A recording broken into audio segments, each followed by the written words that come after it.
नमस्कार, मैं अजीत कुमार मिश्रा शुद्ध सनातन में आप सभी का स्वागत करता हूं। दोस्तों, हनुमान जी क्या बंदर थे। ठीक वैसे ही बंदर जैसा हम आजकल देखते हैं, हर एक जगह पेड़ों पे उछलते कूदते, केले खाते, ऐसे ही हनुमान जी भी थे क्या? तो फिर हनुमान जी इंसानों की तरह क्यों बोल लेते थे? हनुमान जी हवा में कैसे उड़ जाते थे? हनुमान जी संजीवनी पर्वत कैसे उठा लेते थे? और आज के बंदर क्यों नहीं उठा पाते हैं? आज के बंदर इंसानों की भाषा क्यों नहीं बोल पाते हैं? आज के बंदर जो है अपनी पूँछ में आग लगा करके अपनी पूँछ को बचा कैसे लेते हैं? तो ऐसा होना चाहिए था, लेकिन ऐसा है नहीं। हम ये अक्सर सुनते हैं, लोग बताते हैं कि नहीं नहीं नहीं, हनुमान जी बंदर नहीं थे, वो एक वानर जाति से बिलोंग करते थे। वो वानर एक कबीला था, जंगलों में रहता था। और कुछ लोगों ने ये भी इसमें भी संधि विच्छेद कर दिया कि वन प्लस नर इजकल टू वानर, यानी जो जंगलों में रहने वाले इंसान थे उनको वानर कहते थे। जो नर थे, जो जंगल में रहते थे, वन में रहते थे, वही वानर थे। तो फिर अगर वो जंगल में रहने वाले इंसान ही थे तो वो उनकी पूँछ कैसे थी? रावण ने हनुमान जी की पूँछ में तो आग लगा दी थी। तो या तो इंसान थे या बंदर थे। तो इसके पीछे कोई लॉजिक तो होना चाहिए। आमतौर पे लोग लॉजिक यही देते हैं, कभी तर्क से प्रूव करने की कोशिश करते हैं। मैं आज आपको किसी तर्क से प्रूव करने की कोशिश नहीं करूँगा। मैं सिर्फ धर्म ग्रंथों का सहारा लेता हूँ और धर्म ग्रंथों और सिंपल कॉमन सेंस से मैं किसी चीज़ को बताने की कोशिश करता हूँ। मेरा नाम अजीत कुमार मिश्रा है और शुद्ध सनातन में एक बार फिर से आप सभी का स्वागत करता हूं। अगर आपको मेरा ये वीडियो पसंद आता है तो आप इसे ज़रूर लाइक करें, और अगर आप हमारे चैनल पर नए हैं तो आप हमारे चैनल को सब्सक्राइब भी कर सकते हैं। और अगर आपको हमारे किसी भी वीडियो से कोई आपत्ति है, कोई कंटेंट से आपत्ति है, तो आप डिसलाइक भी कर सकते हैं और साथ साथ एक कमेंट भी डाल सकते हैं कि आपको कौन सी बात हमारी बुरी लगी या कौन सी बात हमारी शास्त्र सम्मत नहीं लगी। हम उसे निश्चित तौर पे सुधारने की कोशिश करेंगे। लेकिन हम आते हैं कि हनुमान जी बंदर थे या वन के नर थे, इंसान थे, आखिर वो कौन थे? तो दोस्तों, हनुमान जी बंदर ही थे, लेकिन वो आम बंदर नहीं थे, वो देवता के अंश थे। अब इसको समझने के लिए हमें वाल्मीकि रामायण को पढ़ना पड़ेगा। वाल्मीकि रामायण में कुछ कथाएं आती हैं। एक कथा ये है कि माता पार्वती ने जब कार्तिकेय का जन्म होने जा रहा था, उस समय देवताओं ने षड्यंत्र करके माता पार्वती और शिव जी के मिलन को रोक दिया था। तो माता पार्वती ने सभी देवताओं को शाप दिया था कि वो देवता रूप में अपनी पत्नियों से कोई भी संतान अब पैदा नहीं कर सकते हैं। तो एक तो ये शाप था। दूसरा शाप जो था वो नंदी भगवान ने रावण को दिया था। वाल्मीकि रामायण में ये कथा है कि एक बार रावण भगवान शिव को चैलेंज करने के लिए, आमतौर पे ये कहा जाता है कि भगवान शिव का बहुत बड़ा वो भक्त था, लेकिन वो भक्ति उसकी मजबूरी में बाद में हुई थी। वो कैलाश पे भगवान शिव को चैलेंज करने के लिए जा रहा था, तो रास्ते में उसे नंदी मिले और नंदी भगवान ने कहा कि तुम इस कैलाश में इससे आगे नहीं जा सकते हो। तो रावण क्रोधित हो गया और रावण ने नंदी भगवान का मजाक उड़ाया। नंदी भगवान का चेहरा वानर से मिलता था। तो जब वो हंसने लगा तो नंदी भगवान को गुस्सा आ गया। उन्होंने बोला कि तू मेरे वानर जैसे मुख देख करके मजाक उड़ा रहा है, मैं तुम्हें शाप देता हूँ कि तुम्हारा वध वानरों की सहायता से ही होगा। तो अब दो बातें थी। एक तो था कि रावण के वध के लिए वानरों की सहायता की ज़रूरत पड़ने वाली थी, और दूसरे रावण ने ब्रह्मा से ये वरदान प्राप्त किया था कि उसे ना तो कोई देवता मार सकता था, ना कोई यक्ष, ना कोई किन्नर, ना कोई गंधर्व, ना कोई नाग। लेकिन वो भूल गया था कि ये पूछने के लिए, वो बताने के लिए या ये वरदान मांगने के लिए ब्रह्मा से कि उसे कोई इंसान भी नहीं मार सके। यही लूप होल था जिसके थ्रू रावण का वध किया जाना तय हुआ। देवताओं का ये प्लान बना, और जब दशरथ पुत्र कामेष्टि यज्ञ कर रहे थे तो सभी देवता ब्रह्मा के पास गए और उन्होंने विनती की कि रावण का वध करना बहुत ज़रूरी, क्योंकि ये ऋषियों को, देवताओं को बहुत सता रहा है। तब वहाँ विष्णु आए और विष्णु ने कहा कि मैं दशरथ जी के यहाँ अपने अंश के रूप में जन्म लूँगा। तो विष्णु जी ने अवतार लिया, इंसान के रूप में थे वो मूलतः विष्णु ही, लेकिन उन्होंने इंसान का रूप धारण किया, इसलिए वो श्री राम कहलाए। इसी प्रकार देवताओं ने भी ब्रह्मा जी की आज्ञा से धरती पे वो सभी उतरे और उनकी पत्नियां और अप्सराएं भी उतरी और इन सभी ने जो संतान पैदा किए वे सभी शरीर से बंदर थे, लेकिन वो थे देवताओं के पुत्र, देवताओं के अंश।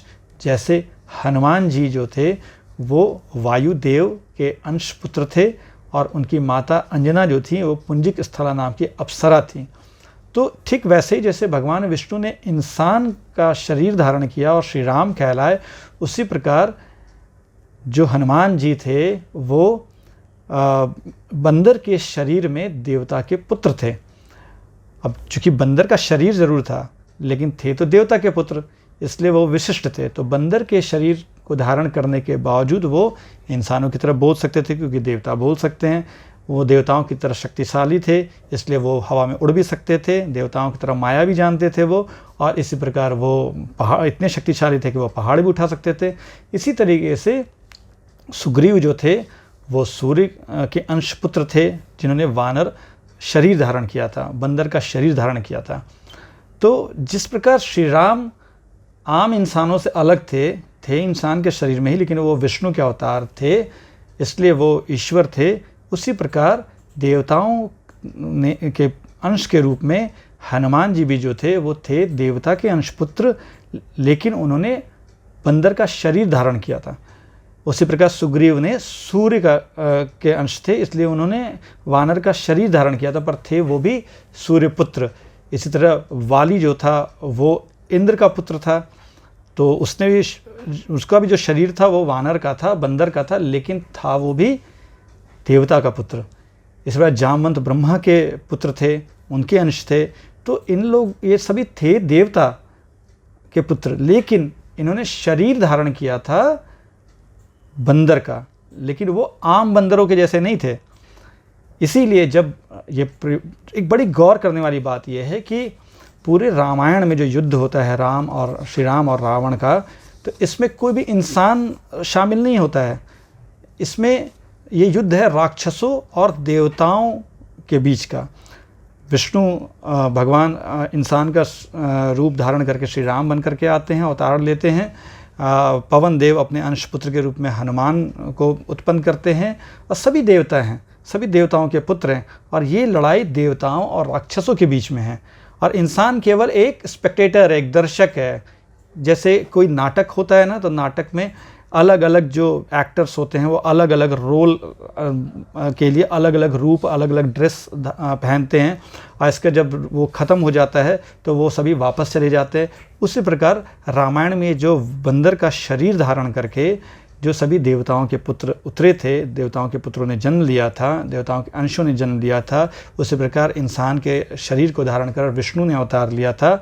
इन सभी ने जब राक्षसों का वध कर दिया, वो ख़त्म हो गया, तो वो सभी अपने अपने लोक में चले गए।